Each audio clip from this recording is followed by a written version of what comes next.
Pemirsa, TK Alit Kirana Denpasar menggelar kegiatan sosial berbagi kasih dengan membagikan sembako kepada masyarakat yang memerlukan.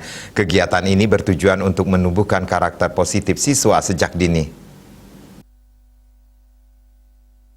Kegiatan berbagi kasih TK Alit Kirana digelar di depan gedung pers Balik Ketut Nade. Setiap siswa dengan diantar para orang tua menggantungkan sejumlah sembako, termasuk berbagai keperluan kebutuhan hidup seperti sabun dan masker. Kepala TK Alit Kirana, Putu Hermawati mengatakan, kegiatan ini digelar pada jeda semester 1 yang bertujuan menanamkan perilaku atau karakter positif sejak dini kepada siswa. Melalui kegiatan ini, anak-anak didorong untuk menumbuhkan empati dan kepedulian sosial kepada sesama dalam situasi keterpurukan ekonomi yang melanda Pulau Bali saat ini.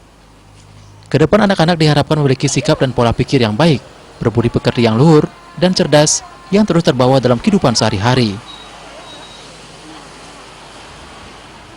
Dilakukan untuk menanamkan sejak dini kebaikan kepada sesama kepada anak-anak juga.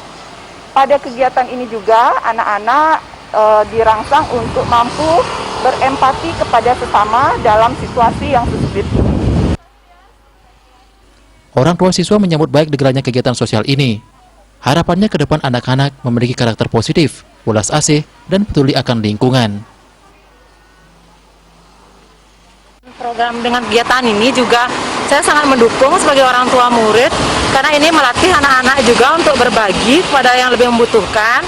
Menurut yang ini kegiatannya bagus banget ya Bu ya, karena selain membangun jiwa peduli anak, dimana anak itu bisa care sama keadaan sesama sih kalau menurut yang, jadi dia bisa mulai mau membantu sesama kayak gitu sih. Para siswa TK Alit Kirana pun tampak antusias mengikuti kegiatan sosial ini. Bahkan menurut pengakuan orang tua, anak-anak inilah yang memilihkan sembako jenis apa yang akan dibagikan. Saya senang berbagi sama teman-teman.